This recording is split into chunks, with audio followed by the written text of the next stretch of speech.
жолдасым жұмыста болды. Сағат 11:30 ба соның кезі.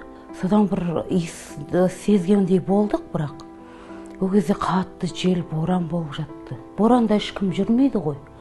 Сондықтан мен айғайлап көмекке шақырып, жанталасып, полиция қызметкері келіп әйтеуір көмектесіп бізге. 4 айлық баланы шығара алмадым, өзім әлім кетіп қалды ше.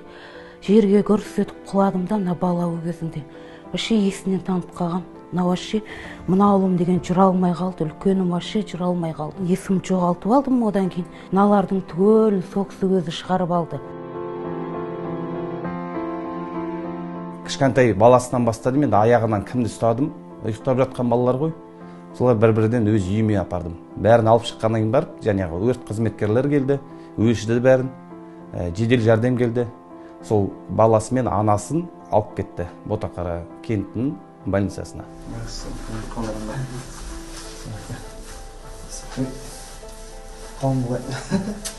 Тәуба, бірінші Алланың арқасы, екінші сол кісінің арқасы. Сотрудники полиции у нас, в принципе, все обучены оказанию первой медицинской помощи на доврачебном этапе.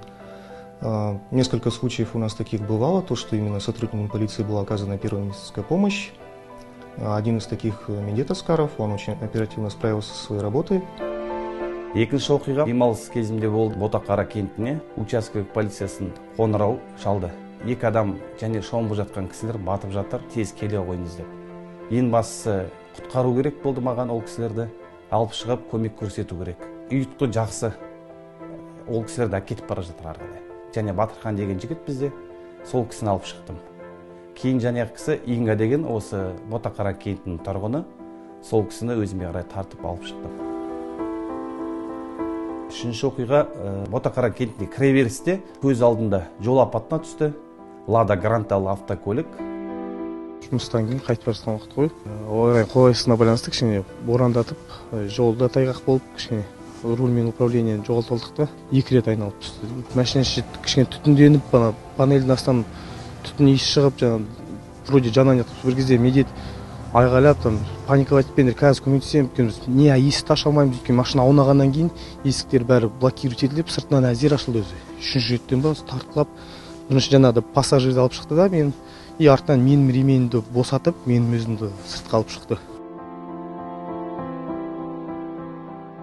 Медетке көптен көп рахмет.